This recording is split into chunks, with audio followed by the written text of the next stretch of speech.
Hello, ladies and gentlemen. Welcome to another photo mishmash. This one being broadcast live July 5th, 2017. That might be the closest to on time I've ever started. Now, those people not watching live are like, oh, you don't usually start on time?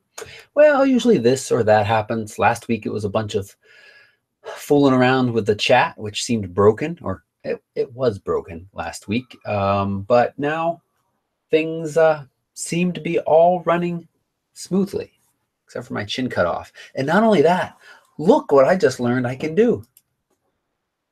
Ooh, wait. Look at that. Or I could switch to that and I can eat it.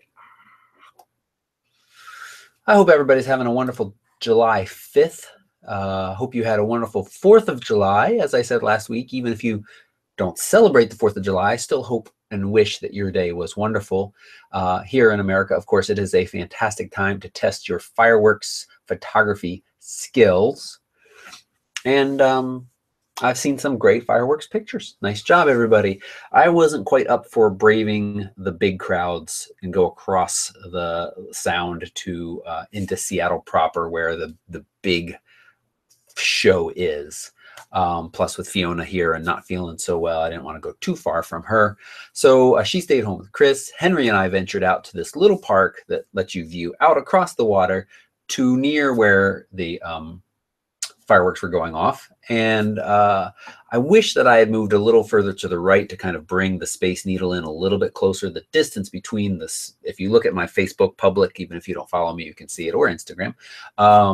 The distance between the fireworks and the Space Needle bugs me a little bit. So if I'd gotten to the left a little and shot more across, I would have been able to bring those a little bit closer. But I didn't realize until the fireworks started going off that they were going to go off so far to the left. But we had a good time. It was weird watching the fireworks from that distance because there was absolutely no, well, I shouldn't say there was no sound from them. There was no real sound. The sound was super, super delayed, like 10, 15 seconds. No, not that much, 5 or 6 seconds. And it was pretty faint. And I was in a pretty big crowd. The park where we were watching from was crowded, but everybody was pretty quiet with very little oohs and ahs, I think because they were far away and small. So it was a very different experience. I've seen pictures from the main place. Man, it is so crowded. It's just such, it is like an all-day commitment to get a good spot to photograph those, unless you know somebody that has, a house in the area, or in this case, a houseboat, because it's right on Lake Union. So I don't know, maybe next year I'll be a little bit braver. We'll see. But I'm happy with that one shot I got. It's so much fun. It's both fun to see, and it's a lot of fun just to kind of experience, because fireworks are neat. And even if you don't get out and go around far, local fireworks, small shows, sparklers, those all can be a lot of fun. So I hope you had some fun photographing those things.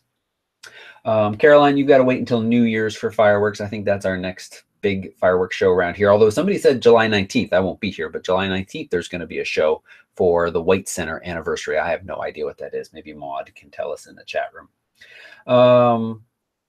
Yeah, so I think that's it.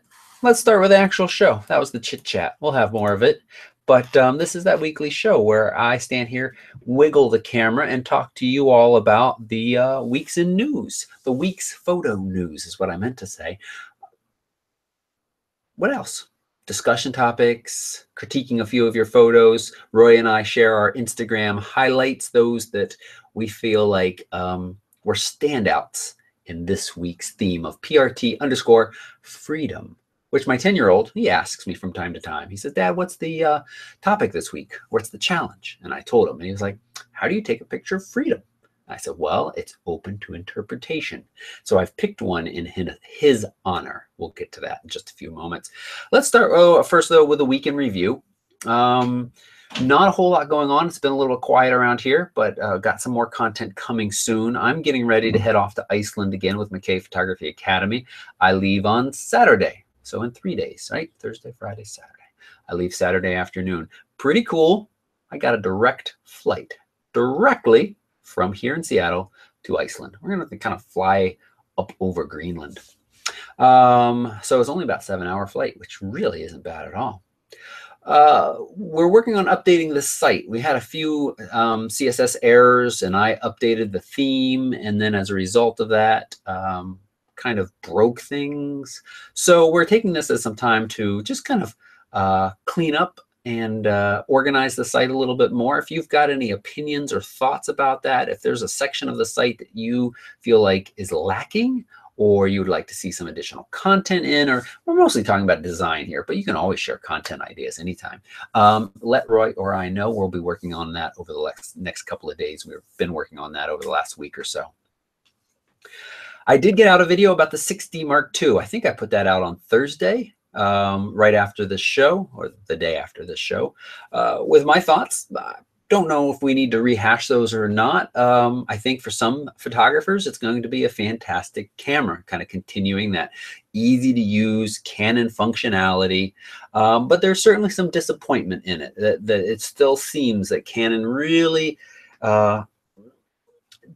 doesn't feel like they need to be competitive with other current models. Now, I'm definitely getting some serious disagreement from some commenters on that video that the issue of the lack of 4K really is an issue. And I totally agree. For some people, it's not an issue. But when you're looking at putting out competitive products, I think it's a lot harder to say that this is fully competitive when you've got other models, some of them a year or two old, that offer as much, if not more. Again, for some people, I think it's going to be a great camera. I'd be happy to take it for general photography. Love the fact that it's now articulating touchscreen with that lovely dual pixel autofocus that Canon has worked on and has made very, very well and very smooth. GPS and Wi-Fi in there. Although I have to say, Canon's latest Wi-Fi doesn't excite me very much. And as much crap as I've given SnapBridge on this latest D5600 that I'm working on for review, it's working really well. I paired it once, and now every once in a while, my phone will give me a little notice that says 15 photos downloaded from the Nikon D5600. Hey, that's pretty sweet. I don't have to do anything at all. So just a reminder that all of these notes we're talking about, they're in the show notes that are linked down below this video. And so if you haven't watched the 6D Mark II video yet, you can do that. If you're thinking of pre-ordering, please use my links. Now, this is the part of the show where we also give an update on Shutterstock, because that's an experiment we're doing. And we're going to have something new from part of our news discussion that I'll be sharing with you that has to do with Shutterstock in a minute. But I had that excitement 2 weeks ago of being able to report that I had the $50 jump. Since then, it's been back to kind of the regular same old, same old. So let's share that window. Here is my current stock offerings. I have 55 images up, and I'm up to $80.87 of 2 monthly downloads so far. So I would say, you know, I'm selling an image, the kind of the 25-cent image, you know, what, one every 2 days. I sold one on July 3rd and one on July 4th. Let's see what it was. The New England farm scene there. And then what was the one I sold on July 4th? The owl, which continues to be very popular. And what I need to do is go, ooh, look at the other owls. Oh, that's not an owl, but that's cute. That's a tawny owl. Never heard of such a thing. Oh, that's mine. So I want to get the flying owl up there as well on the clean white background to see how that is. I do think that can help set apart your work, and based on how well that image is selling, I think I'm right.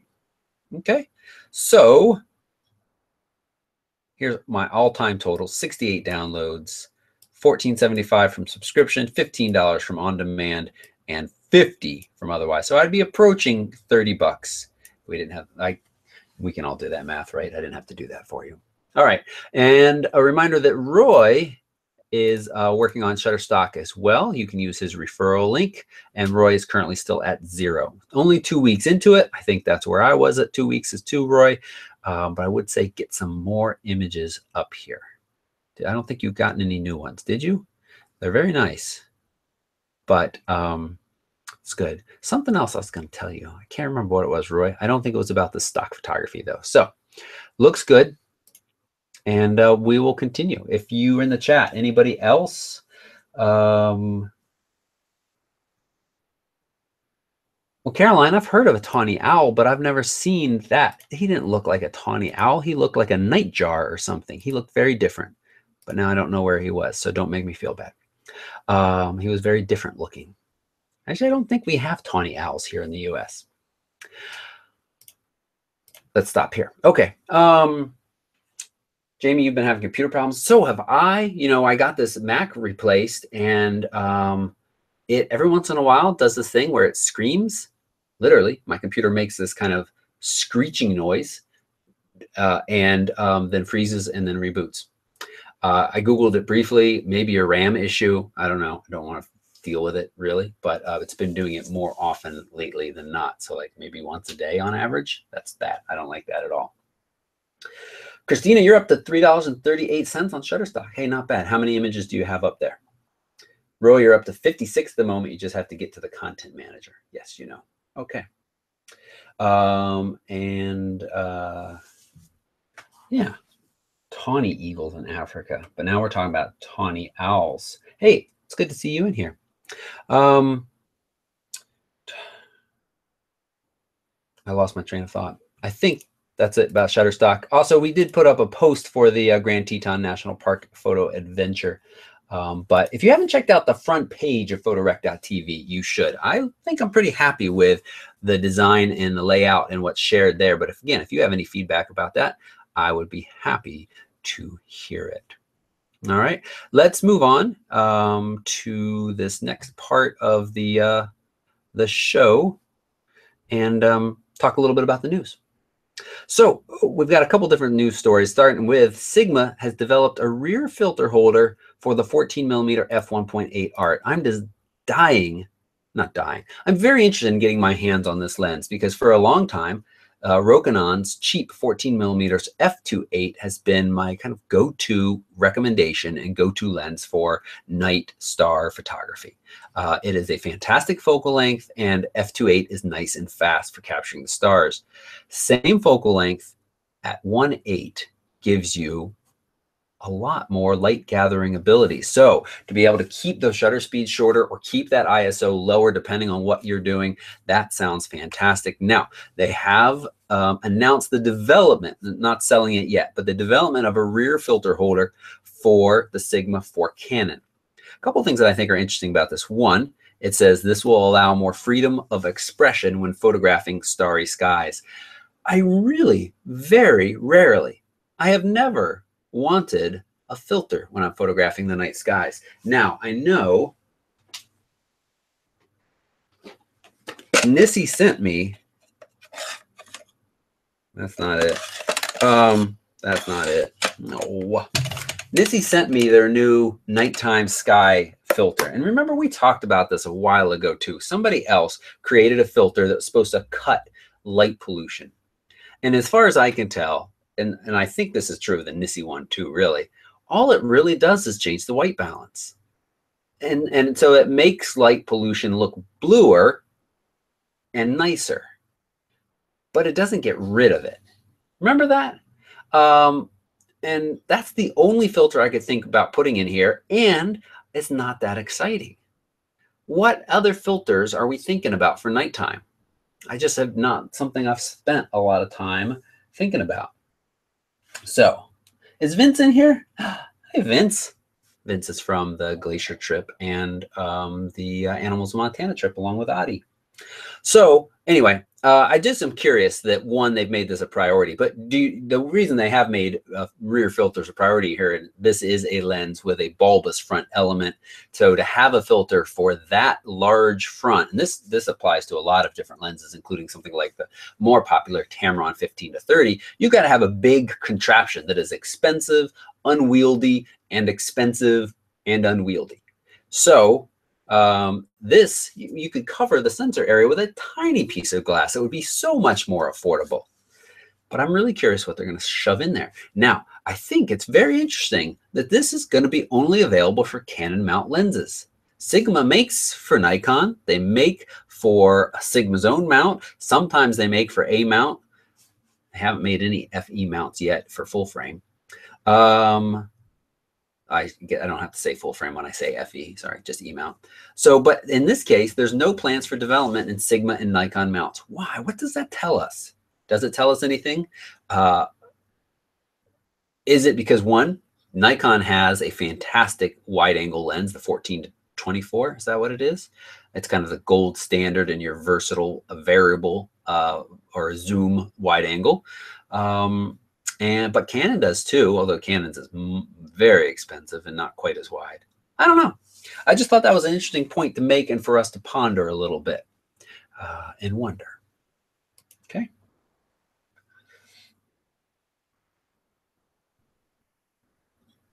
I have a filter that removes it, but it's only 46 millimeters.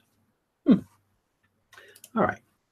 Tamron has updated or unveiled the 24 to 70 f2.8 for full frame with 5 stops of stabilization. So they announced first the world's first 18 to 400 millimeter lens. We talked a little bit about that at least last week. I said, you know, I'm not terribly excited about that bigger range, but 24 to 70 f2.8, they already had a 24 to 70 f2.8, which one of the very early videos on my channel is me boxing that lens up and sending it back because I had gotten a lemon. Not only was it extremely soft, but I got errors on my camera when I was using it. Errors, you know, in the little LCD display that was like, you know, error 09 or I'm making up the number. I don't remember what it was, but basically it was having trouble communicating with the lenses, which you sometimes get with third-party lenses. It's rare. Anyway, so this is part of their G line and the SP. So this is the SP line, which is similar to kind of Art's lines, similar to Sigma's Art lines. Let's switch in so you can see a little bit of this picture of the lens in case you don't know what a lens looks like. But it does look very nice. It is going to provide speedy autofocus through its dual MPU. It's also got vibration compensation that provides 5 stops of stability, the most of any lens in its class. Comparison, the Nikon 24 to 70 compensates for 4 stops, and of course Canon 24 to 70 f2.8 doesn't offer stabilization. You have to go to an f4 lens if you want stabilization on the Canon side of things. Tamron says this new lens features high quality glass, special coatings. Here's some nice shots of it that, you know, these are web-sized shots. Well, this is a cute little family. That will come in, what's its price? It'll be available for $1,200 starting in August for Nikon shooters and September for Canon shooters. The new Sigma 24 to 70 costs $12.99. The Canon 24, of course, costs $16.99, and we've talked about that. That price has come down so much. And Nikon 24 to 70 f2.8 with stabilization costs $2,300, 2 times the price. Whew. Do we think that this, when we test these side by side, the new the new Tamron will be half as good as the Nikon, or will, another way to say it, the Nikon be twice as good as the Tamron? Excuse me. So I think this is great. I like the you know, I said I had that issue with that lens, but that was years ago. I'm not going to hold that against Tamron. I think their new G2 line, as Caleb is saying, he's not been disappointed with his 7200. I thought 7200 was very good for the money. I thought the 150 to 600 G2 was very good for the money. This looks like it could be pretty good. And again, I want to say this because I like to say this as often as possible. Let's say when we test these side by side, we find that the corners are a little bit softer, maybe not quite as sharp. How many pictures can you look at that you've taken where you feel like the only thing that's wrong with the picture, the only thing that holds it back from being a National Geographic Photo of the Year is the fact that the corners are a little soft? I don't think any of you can say any of those. So to have that range, have 5 stops of VC for $12.99, it's pretty sweet. Oh, I gotta stand a little closer. So we'll see how that all works out. We got September for Canon users. So whenever I hear these dates, I think, what trip will I be taking this on? September is back to New England for a lot of fall colors. Oh no, that's October. Where are we going in September? September is the peninsula out here. And I can't remember something else too. But anyway, you can check the PRTV calendar if you want to find out where I'm going and when I'll be around. All right. And let's talk next about Sigma again. I think I just share this headline with you. Sigma officially says no plans for A-mount lenses in the future. So this was somebody wrote them and said, "Hey, I love your lenses. I've got an A-mount camera. Will I get any of your lenses natively anytime soon?" And they wrote back and said there are no plans at this time to make an additional A-mount lens. So it doesn't tell us a whole lot. I don't want to spend a whole lot on this conversation, except that it really doesn't feel like the seaplane going over, that the A-mount line, the A-mount from Sony in general is getting a lot of love. I think that A99 Mark II was a market test. I have seen exactly one of those in the wild. And based on its press and kind of hubbub and reviews versus the Sony A9 press event and hubbub and reviews, I really feel like Sony's full force is behind the E line, the FE line, and that the A line is going to kind of die a quiet death over the next couple of years. That's what I think. I could be wrong, and it could stay on in some countries. It's definitely more popular. When I get questions about the A mount line, excuse me, the entry level cameras for the A mount line, like the 77, the 57, those usually come from other countries, not inside the US. And of course the Sony, but what about Sony E-mount? I'd love to see Sigma do some native lenses. They do offer that very nice adapter. I just used that last night for my fireworks pictures because as I said, if you missed it at the beginning, I was very far away from the fireworks. I actually didn't say what I shot it with, but I did tell you all I was far away from the fireworks, and I shot it with the A7R Mark II using the Sigma adapter and the Canon 70-200 f2.8, and I was out about 135 to 200 millimeters for those shots.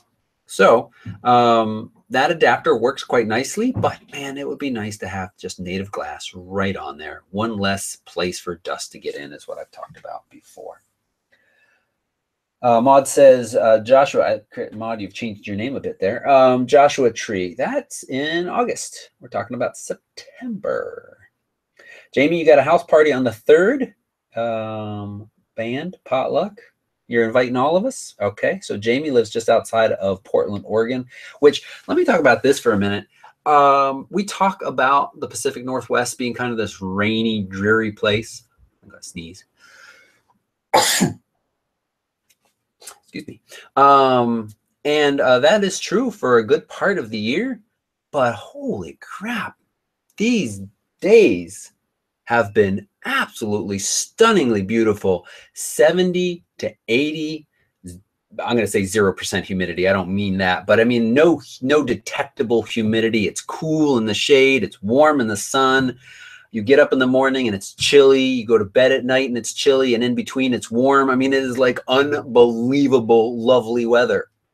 This is why people are moving here in big, big numbers. And now that I'm the East Coast summers, that humidity, blah, it's the worst. And it's not here. It's nice. Okay. Jamie, you had your party July 3rd. Jamie, why are you inviting us to a party that already happened? That's really rude. Oh, I had a wonderful party. It already happened. You guys could have come, but you didn't. I love Jamie. She knows that.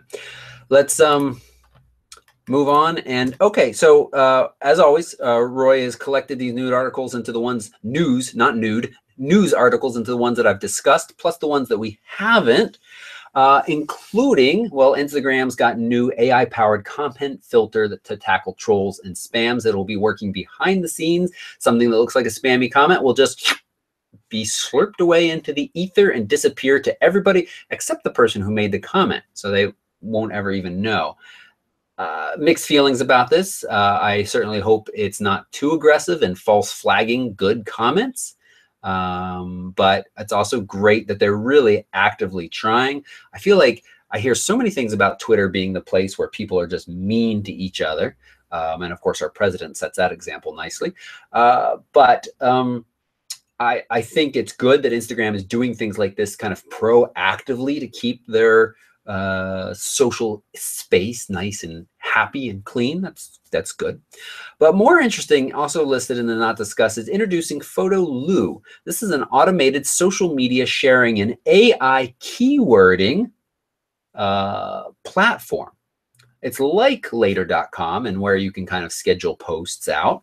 And while they don't have Instagram up at the moment, they do soon. And I noticed that they should port Shutterstock. So let's take a look at this for just a moment, because I think one of the things that all of us suffer from, me included, is kind of this feeling of, oh, I got this picture and I want to put it on Instagram. And I used to put it on Instagram and share it to Facebook from there. But then my friend Steve is like, you know, they look pretty crappy when you do that versus uploading them directly to Facebook. And we looked, we did a side by side. Yeah, they look pretty crappy. If you put it to Instagram and say share to Facebook from there, it is not nearly as good as directly uploading to Facebook, which is kind of frustrating. So I'm curious to see if this service does a little bit better, because not only can you upload to all of those. Let me share this. I've got, I signed up for it. It's, of course, very fast to sign up. And I uploaded an image that I took. Now, this preview of this image looks bad. This is kind of waiting for the fireworks. It looks very grainy. The image is quite clean, though. But here you can, in one fell swoop, upload it to Facebook, a Facebook page, a 500 pics account, Twitter. I don't even remember what this one is. Is that Shutterstock? I think that's Shutterstock. And Flickr. So, is that true, Adi? More people see it when it's shared from Insta as opposed to directly uploading to Facebook itself? I'm responding to Adi, who just commented. That seems really frustrating. Oh, another thing I wanted to say. Hey, come back to myself for a second for this rant. So I picked up my daughter's phone and Instagram on it, and just, you know, opened her Instagram. And I had posted a picture a few minutes earlier. She follows 9 people. And my photo wasn't at the top, so I just started scrolling. You had to scroll back behind some people's days and days old pictures to see mine. 9 photos, and the algorithm put all of these other photos up above mine. Now, maybe at some point my daughter was like, I don't want to see any more of my dad's. No, she doesn't do that. She's very sweet about that. And also I make sure whenever I have her phone to make her like all my pictures. So come on, Instagram's algorithm, that is frustrating. So it is very frustrating to feel like you're putting your effort out there and the algorithms, gotta stand closer. The algorithms are doing a really crappy job of sharing your picture. Or maybe they're doing a good job, but it just feels like it's crappy because I want my pictures in front of more eyeballs. So, all right. That's really annoying. That is annoying, Adi. Why when you don't upload it natively? Anyway, let's go back to this a second and tell me if you think this is interesting or not, because I would love to put more images on 500 pics. I would also love to put a few more pictures in Shutterstock. I would also like to have a few more pictures go to Flickr. Why not? I do have audiences in all of those places, and presumably there are some differences to my audiences in those places. So you get an image up in here, and I've already connected all of these accounts and stuff. So we can give it dusk over Seattle skyline. Waiting for the fireworks. The view from Hamilton Viewpoint Park, West Seattle. All right. And now I'm going to take this. I'm going to put it in this. Enter a different stock title and description. That's okay. Let's take out the waiting for the fireworks stuff. So it's going to automatically take this to the stock metadata. Testing. And over here in Twitter, I could say photo. What is this thing called? Photoloo. Okay, can we talk about their icon for a minute? It's a little on the lame side. Hey, let's do camera. Let's do kind of a colorful aperture icon and sharing all the time. Testing Photoloo, sharing. The jury is out. Do you use it? All right. Now down here, we can put in keywords. This, I guess, is going to be used in Shutterstock. So again, for me, this is really nice, the fact that I've uploaded one very high quality image that Shutterstock is going to take. Yep, sure, there's water there, watercraft, river, sure, close enough. City, sea, ship, harbor, ocean, seashore, travel, landscape, building. Let's add evening.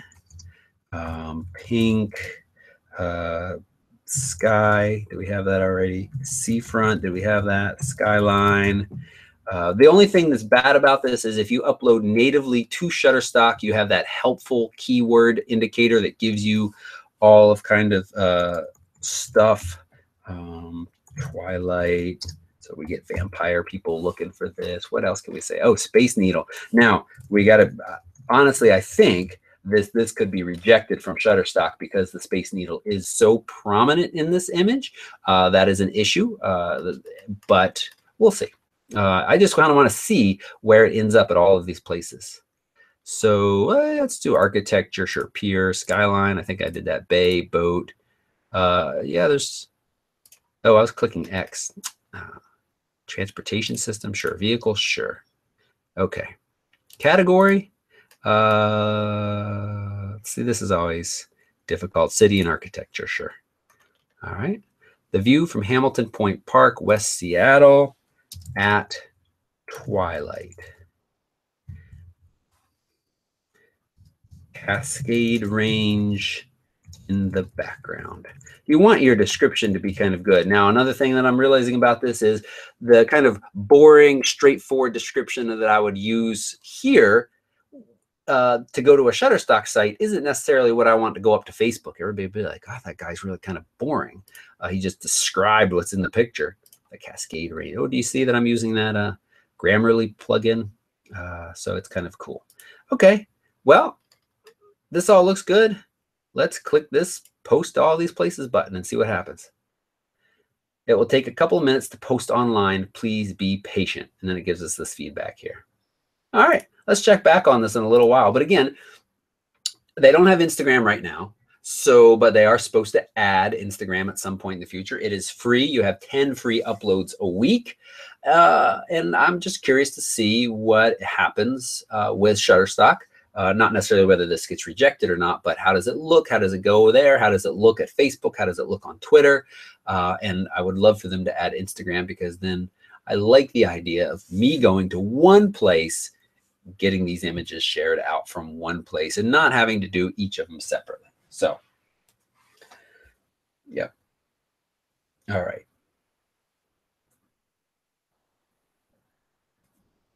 Oh, right. And as Roy points out, like later.com, they'll probably have to do what later.com does, in that it doesn't post directly for you. It's like, here's that image you scheduled. You need to post it yourself, because there is no writing API to Instagram right now. How much longer do you think they're going to keep it like that? Forever? No. At some point, they've got to open it up to desktops and be like, here you go. I think at some point. Okay. Let's move on. A bunch of other not discussed articles down there, like photographers peeved their photos were quietly used in Windows 10. An article about why I'll never use FedEx again to ship my camera gear. I just really can avoid FedEx as often as possible. UPS has issues, but they don't seem to have as many issues as FedEx does. Delta Airlines caused $8,000 worth of damage to my camera gear, but they don't care. I haven't read the article, but I don't feel bad for the guy if he didn't carry his gear on. Well, I should say I feel bad for him, but you've got to carry your gear on. You've got to. Okay. There goes dragons. Let's move on to that part of the show where I lean into the microphone. I bring in Commander Tom. We haven't turned him on in a while, have we? Oh, he does. He works. And I say, photos from space. This is a cool shot. You can't see it yet, can you? There goes Dragon. So an ISS astronaut snaps incredible shots of the departing capsule. So this is SpaceX, that Elon Musk company, the other one, not Tesla. He's amazing. And there is the shot right here of out the ISS window. You got starry sky, you got whatever, dawn or twilight breaking across the surface of the Earth. And right down here is this little flare that is the Dragon capsule re-entering the atmosphere and, of course, being a hot, fiery mess. Actually, the whole point of this is really cool, is that it is a hot, fiery, but it's not a mess, because it's going to get reused, which no other capsules right now that are taking stuff to the ISS get reused. Bits of them get burnt up enough. So the whole idea behind SpaceX and Dragon is the fact that it might save us some money, or might save the government, or whoever's paying for all of this. I guess we are, kind of. Anyway, okay. I think this would be a good part of the show to get on with the Instagram featured photos. So let's talk. This week, as I said, my son was like, freedom. How do you photograph freedom? Well, let me share with you all what you shared with me. Let me find a window like here. Spoiler alert, Maxence was one of my picks for winners. Now, let me get that window open and make that bigger. Look, you see that? Oops, I'm just breaking stuff left and right. There we go. That looks good. Okay. So I really like Maxence's shot. You know, fireworks, kind of a classic, easy freedom shot on July 4th.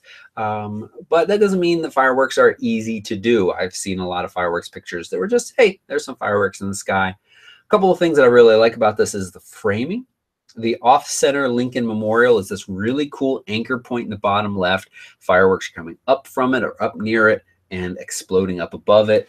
And really nice framing. I don't know if you just gave yourself plenty of room, which is a great idea. There were a couple of really nice shots I got yesterday where I was zoomed in just a little too much, and the fireworks, for the most part, were all down and little. And then you got a couple of big ones, and I would cut them off. Huge. I'm not ever going to share those. I'm not going to share any pictures where I've cut off fireworks. Maxence, you have a fantastic shot where the framing is just so nice. I'll have to remember in future years to give myself a little bit more room for those possible bigger bursts. So nice job. My next standout is almost cliche, like fireworks, just a bunch of flags.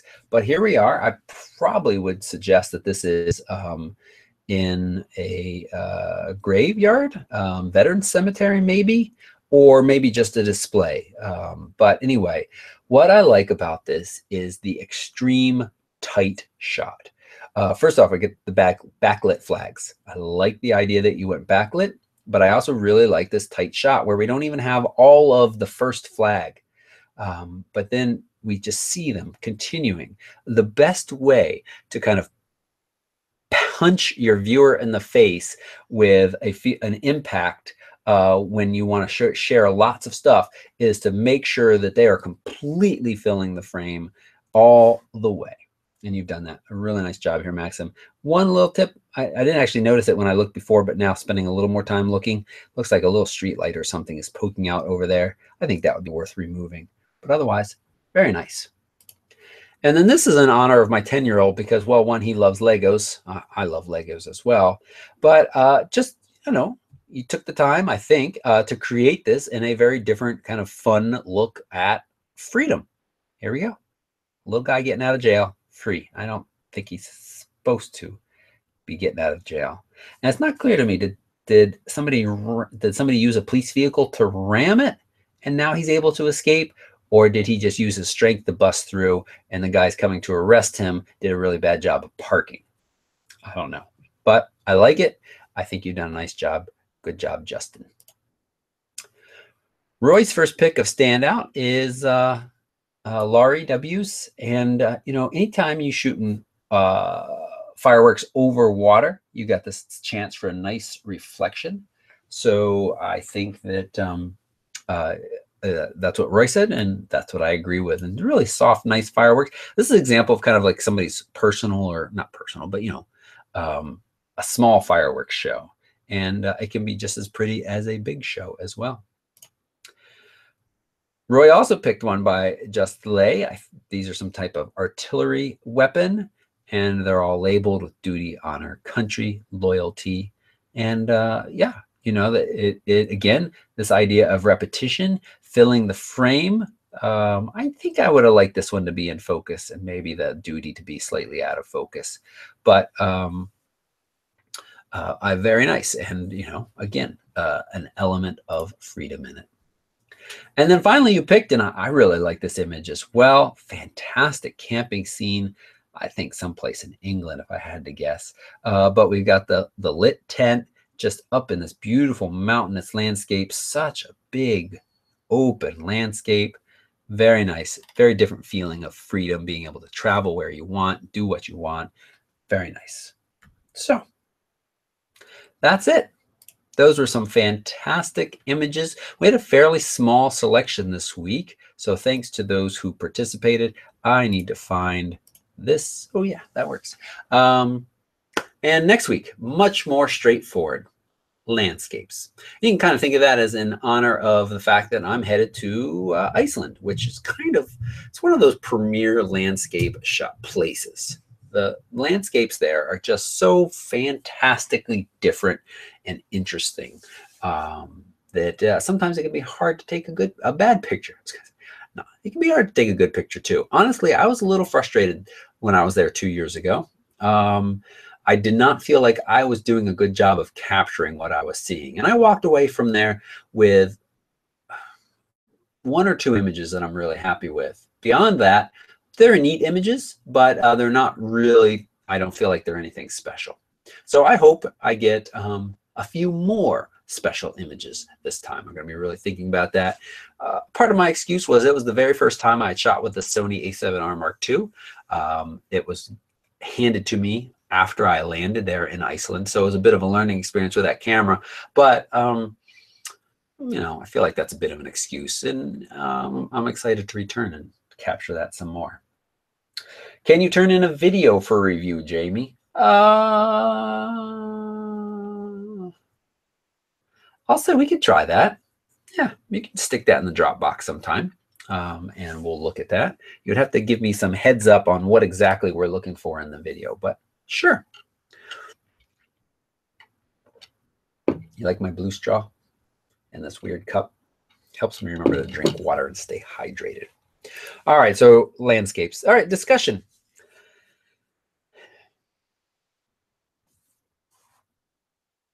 Six great reasons for photographing new destinations or locations. To differing degrees, we all have a drive and desire to see the unknown. Below are the reasons this desire will enhance your photography. All right, let's run through these real quick and see how we do with them. Hey, let's put this back on for a second because I can. Ooh. And now let's share this application window. Going somewhere new is always a great way to kickstart your creativity or perhaps build on an existing project that you're already doing. That something new can inspire you into a new project. Try photographing the people in your new locale. A project like Humans of New York can be adapted to wherever you are now. Combine existing images with a whole new set on a similar theme. Have you ever photographed churches in the UK? The style will be very different in other parts of Europe, and even more so if you find a church in Asia. Get into some street photography by searching out a local market. So it's very true. And, you know, you don't even have to think something like a church. Post offices. Do, you know, think about being able to make a coffee table. You don't really have to, but making a coffee table-like book for something. Rusty old vehicles of the American Midwest, or something that gets you out of your comfort zone a little bit and traveling. It's a test of your photography skills. So similar to what I was just talking about in Iceland, where you go to these new places that might have very different landscapes that you haven't really seen and experienced before. They can be more challenging to photograph, and that pushes you to grow. I like the challenge. You know, as I said, I came away with just a few images from Iceland, and I feel like I grew as a photographer, even though I didn't get, you know, a huge amount of great photos. There are places, oh, sorry, getting the hero photo. There are places you may travel to for specific photos that are unique and amazing. You simply can't replicate the big city feel of Tokyo, Shanghai, or Dubai when it comes to cityscapes. Equally going to Angkor Wat or Cambodia, it's light years ahead of visiting a small temple in your local town. When you travel to these places, the aim is to get the big booming landscape, photo on your wall. So what do you need to get those photos? Do your research. Add your own unique spin. Make sure it's big. So I think the biggest part of this is to do your research. It's so clear to me, like for the fireworks photos that I just showed up for last night, I had done a little bit of research on where I wanted to photograph them from. But when I set up there, I didn't give much thought to the distance, as I said, between the fireworks and the Space Needle. And so really, these people that are nailing and producing fantastic images, they don't just show up and get lucky. Now, that happens occasionally, but they've done their research. They've been to the spot more than once before. And for some of us who have real lives and jobs, that can be difficult. But with some of these things, it is certainly worth your while. Escape the comfort blanket. Going somewhere new means you won't have a nice, comfortable fallback photo to take, the one you know how to frame. This will force you to think what you want to portray with your image, and in turn will help you grow as a photographer. The best location for your photography style. Chances are you know the style you like best. You practice the style a lot in your home neighborhood. Unless you're lucky, chances are there is better location to take these photos. We're all looking to take photos that get a wow reaction. Going to a wow location is a good way to achieve that. So, you know, this going to a wow location is a good way to achieve that. This is huge. Again, I get, you know, quite positive feedback on many of my images, especially the ones where I've traveled with McKay's or traveled on my own, because just getting to a location and taking the time to make an image at that location is 90% of making a good image. Is that a really silly statement? Is that are you all like, duh, of course? But going to these beautiful places, like showing up at Glacier and just making sure you get out at dawn for a little while, is going to give you some beautiful and amazing shots. So it's just you know, travel. Travel is a great idea. You should want to travel. All right, and number 6, plan to be there when it's unique. So that is kind of taking it a step further. Sure, you can get the Glacier. That's great. You can get out at dawn. That's great, +1. Getting out at dawn on a morning when the moon is setting behind the peak, or when there's storm clouds or something like, so here in this case, the Sydney Opera House, there's a billion million pictures of the Sydney Opera House on brilliant blue sky day, but get there at a time where you have more dramatic clouds. This is incredibly difficult for many of us, again, with normal jobs, who we have this vacation period, and from day 1 to day 5 is all we got. And, you know, especially if we go with other you know, normal people, non-photographers, they're not going to want to get up at 5 a.m. every morning and go sit and wait and see if the sky develops into something amazing. So this, I think, is really saved for a more local place where you should take the time to get out when you think the conditions might be unique. So take a vacation. Yeah. All right. That was a little bit on the light side, but I think that had some good thoughts and ideas in it. So sounds good. Yeah. Do we have any Q&A? Oh, I just closed the mishmash. No, got it back open. Do we have any Q&A? No. So let's move on to photo critique. I did grab the photos for critiquing. Jamie, let's see. Looks like your 2 more have come in, so we can add those, I think. I could say synchronize this photo here. Let me go ahead and share this, because I think this is always good for you guys to see. Share entire screen. Here we are in Instagram. I'm going to synchronize this folder. We got 2 new images. I think those are yours, Jamie.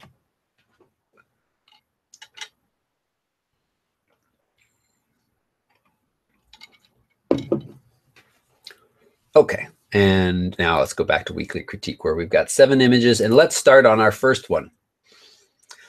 Daniel. Bird feeding in a Budapest city park. Gotta love the articulating touchscreen on my 70D so I could get this low. Chose black and white as to me it looks better this way. What do you think? Well, let's go look at a color one for a minute. Color? No. Am I working with the... Oh, yeah, there he goes. Oh, right. It's good old slow Lightroom on my fast computer. I do think black and white was a very nice choice on this. It looks clean, and it really kind of emphasizes the dark of the birds, the bright of the sky in the background. I wish we're a little too dark over here. This is good because these are all silhouetted birds, this being kind of the main area here. But over here, it's a little on the dark side. I might try to brighten that a little bit. Maybe let's bring this gradient out from the side. And if we bring it out a little bit, just want a little bit more detail in those guys. So I'm going to bring the blacks up. I'm going to bring the shadows up a little bit more. Exposure down a little bit.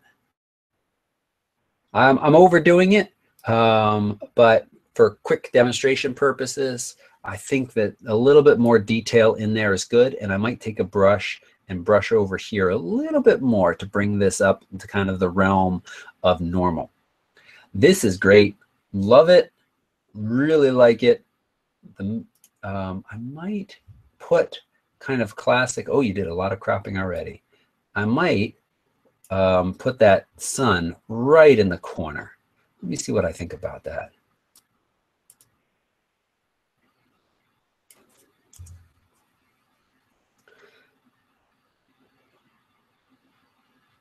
That might be a little too tight of a crop. I think where it was okay, and I don't like that I'm cutting this bird off right now. So I'd take that back. The other thing I'd do is I'd take these two birds out. They're just two little dark bits in the sky that is otherwise featureless. I just keep it all featureless. Or if you really wanted to have some fun with Photoshop, it would be neat to have increasingly larger birds kind of swooping down into this. I would take, one or two of these birds, cut them out, and reposition, repaste, reposition, resize smaller. That was one of the things that I thought when I was looking at this image originally. But other than that, I think you've got a great shot here. Really cool. Nicely done. And just, again, I read it briefly, but I want to drive this point home. You use that articulating LCD to get down low and offer this perspective, which I think was fantastic and really strengthened this image. We're on the level with these birds. Or below some of them, and I think that's great. Ben, who's making us all jealous with his Galapagos shots, has one of these gnarly old marine iguanas. I've already talked about how much I love them, how they cry tears of salt. And this is a really cool image. One thing I would like to see possibly this a little bit lower, almost coming in directly. See, his eyes are just a little bit hidden, or his eye on this side is just a little bit hidden by our angle and kind of the overhang of this little thorny skull. So, yeah. So I'd like to see it a little bit lower. But one thing that this angle does give us is kind of a nice feeling of the whole beast. Though I think a little bit of a longer aperture would have been good here. So either way, but overall, I think really nice. I think exposure were good here. I don't think I would add or subtract anything, except maybe if we're going to keep it exactly like this, the noise in the background is a little funky. So I would bring this down, and remember that hold down Alt, you can hit reset. And maybe bring clarity and sharpness down a little bit back there, and maybe even saturation. Just kind of really dull the background, smooth it out a little bit. And I would probably clone out this bit of orange here and this guy here. Just trying to get anything bright that might detract from... It's got a little hot dog a bit around it. I would fix that. But that just cleans up the background just that little bit more. Gosh, maybe right in front of him too. And those are things that would kind of pull the viewer's eye away. Real small things, but they're still going to act like that. So, Doc Z, I see you in the chat. You're bummed about... what is it? Lexar. Yeah, me too. And SanDisk is my secondary go-to brand. I think Sony is a decent brand as well. So that's what I would do.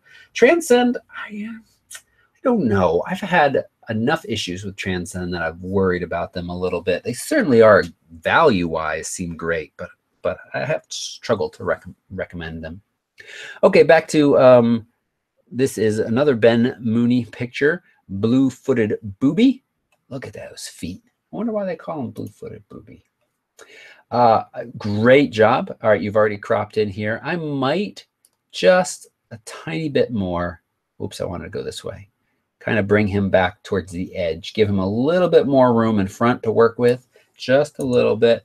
But I think that this is a really nice image, really toned nicely. I may, do you remember the high pass filter I showed you? Caleb actually taught me that originally, but then I've worked on it on a couple of different images and liked it. I might try using a little high pass filter in Photoshop to sharpen this guy here, or just kind of paint on a little bit more clarity. Let's see what happens in this area. He looks very sharp up here, but then this looks a little soft in this area, and I'm not sure why I'm feeling that way, because it looks pretty sharp down here too. So what aperture? f6.3 at 400 millimeters. So depending on how close you were, that could be a fairly shallow depth of field. And then again, I might soften this back here a little bit more. Do you see how it's hard to describe, but it almost looks like there's a screen between us and this background. And I would like it to be just a little bit more soft and blurry. But I really like the framing of his head up in the screen area there. Nicely done. Jamie, you have a touching moment. That looks a little like Morgan Freeman, a little. And I really like our soft, speckly, bokeh ball filled background. They're a little on the dark side though. So let's get this out of the way. Let's overall exposure. I'm just going to bring up a good bit. I always add a little bit of contrast, and they're in the shadows, so I'm going to continue to add just a little bit more shadow. And I feel like we're tilting towards the green, so I'm going to warm it up a little bit like that. And I think that's great. Now, I do wish that just the very tip top of his head is cut off. So we either need to make that seem, oh, look, we have it up there, Jamie. Let's move this up a little bit more, just to give his head a little bit of room. And I like this. I wish his eyes are kind of like halfway in between open and closed. They look a tiny bit awkward. So you want to watch for that. This is these great sweet moments. If you can fire a burst off and get a shot that may have a less awkward face expression is good. But otherwise, I think this is a very nice image. We could add a little bit of vignette as well, which I think just kind of further amplifies them. Very nice. Caroline, you climbed up to Hampstead Heath. I actually don't know what I'm talking about, but somewhere you got up above the city. Scott didn't show me anything wonderful like this. He just told me where all the pubs were. Actually, we had a very short time when I was there, so we didn't get to, but I can see that we're very close to downtown London still. Here's the, what do they call it? The eye Ferris wheel thing, and the shard is, or the cucumber, the walkie-talkie. See, I know these things. This is neat. And it's a nice panorama. So first thing I'm going to do though is kill a little bit of the panorama, because this stuff over to the right here, when, oh, you already did some, it doesn't really add much for me. I'd start with the city kind of peeking out of the green. So I'm going to come in a bit more.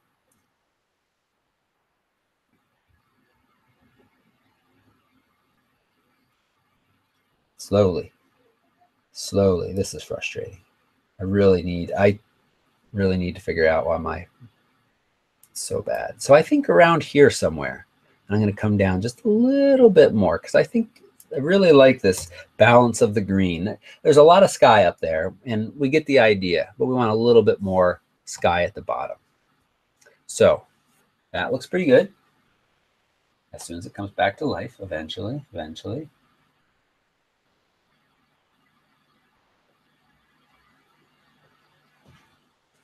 And yeah, now what else?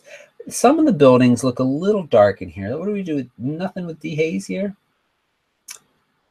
And do we have any gradients on here? What is this? This is a D&G. No. So I might bring a gradient down. See if we can get just a little bit more pop and pizzazz out of the sky. So I'm going to come down and drop the exposure a little bit of contrast, a little bit of clarity, a little bit of dehaze, and I'll probably bring the whites up. They're already up a little bit. Bring them up a little bit more. Ooh, see this area here? So too much. I'm going to watch for that. And you can hit the J key, of course, just a reminder to see areas that are blown out. And I want to just kind of walk it back. Oh yeah, too much. Until it feels like we have detail in that area. We're actually ending up below. My goal in raising the whites was to really get a nice contrasty look. But it looks like somewhere right around there we hit the limit. So I think that's still pretty nice. And I often will play with this and say, if I go more blue, how does it look? It often will blue up the clouds, make the clouds more blue. And that's not a great thing. Sometimes you can go to the right, add a little bit more yellow, and the clouds get just a little bit more of a golden color hue to them, which can be nice and kind of take away a little bit more of that midday feel and give you a little bit more of a golden hour feel. You can see that it's previewing so slowly that I went too far, but that actually is kind of nice, I think. You got to walk a fine line by keeping the clouds not looking like dirty yellow gook stuff and doing something just like that instead. That's good. I think our exposure down in the landscape area is quite nice. I might take a brush and do a little bit of dehaze and clarity and a little bit of yellow. Oh, you've worked on some of this area already. I see. What'd you do? Contrast, blacks down, clarity up, dehaze up. Okay. So I think that's a great idea. I think that I would tone the blacks back up a little bit. Some of the buildings looked a little too crunchy to me.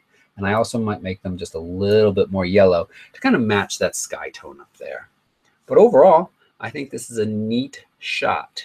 And if you could get just a tiny bit higher to give us just a little bit more feeling of being down there. Step ladder, somebody's shoulders. But overall, I think this is a really pretty spot. Nicely done. Brendan, we got, hey, 2 panoramas in a row. Brendan, I saw some notes in the thing. This says he went out for an outing and he only had his 35mm prime with him. So he took 2 photos and merged into a panorama shot. That is a fantastic idea whenever you have a single prime lens with you and you want to get a wider issue. Oh, it was the golden hour, Caroline? Huh. It didn't feel very golden hour-ish. So maybe wait a little longer. If it was recently, golden hour is quite late. But anyway, okay. If you get to a spot with a single prime lens, shooting a panorama is a great way to get wider.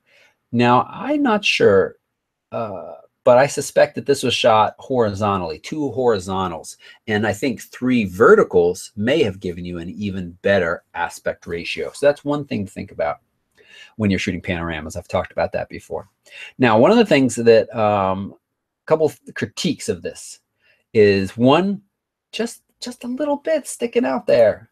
I want more or less. I can see that. Oh, look, hold on. See, we ran into an issue there, didn't we? A couple of things that I want. I want a little bit more. And I didn't want this water to be cut off. This like kind of leading line of the waves marching up the beach was cut. And I didn't like that. I see why you ended up that way, though, because you ended up with that bits of black of white over there from not shooting a perfect panorama. I do this all the time. Totally understand. So let's do this. I do wish if you go back to the spot, I would like to see a little bit more of this landscape over here, kind of almost similar to what we got over here. It feels a little unbalanced with that, like that.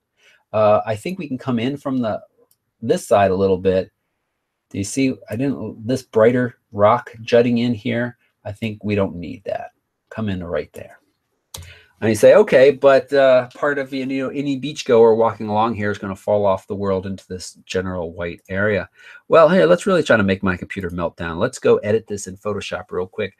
And I think that you will find this to be an incredibly easy fix. Oh, 3 horizontals handheld.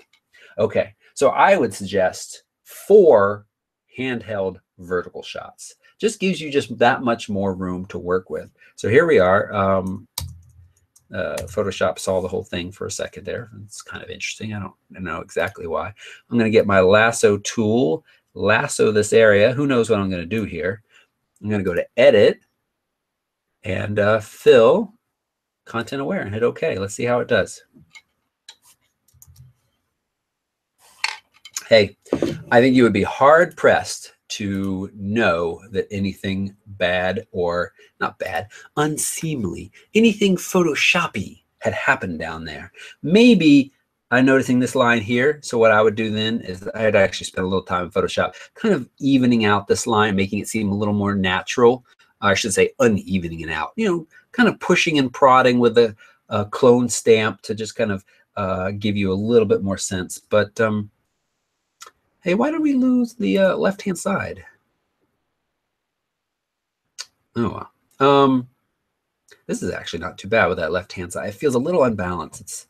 Did I really crop it that much? Anyway, I've shown you a couple good things here that I think, editing-wise, other than talking about that stuff, I think it's pretty nice. I might bring a gradient down to see if you can get a little bit more detail out of the sky.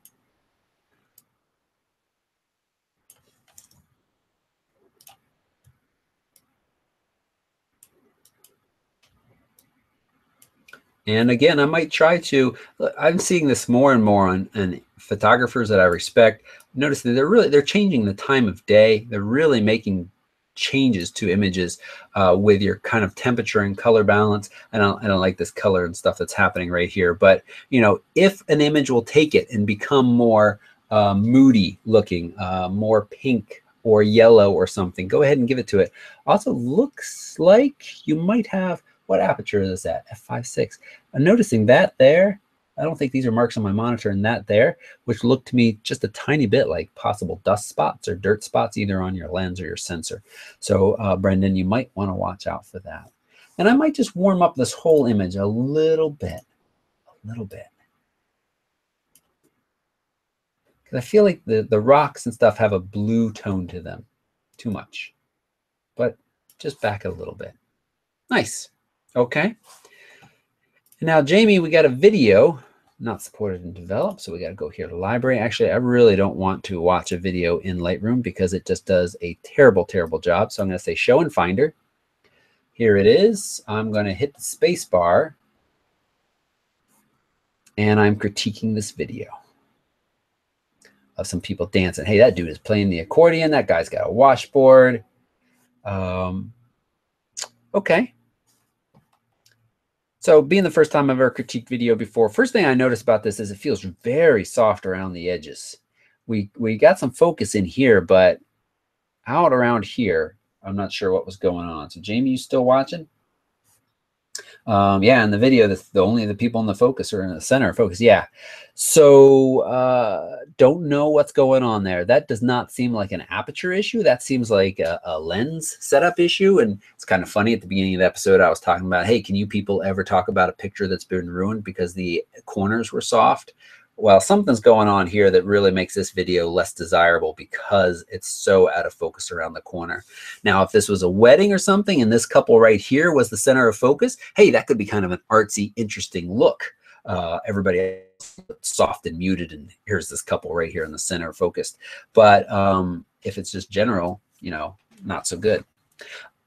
Other than that, it's the video of people dancing. Is there music?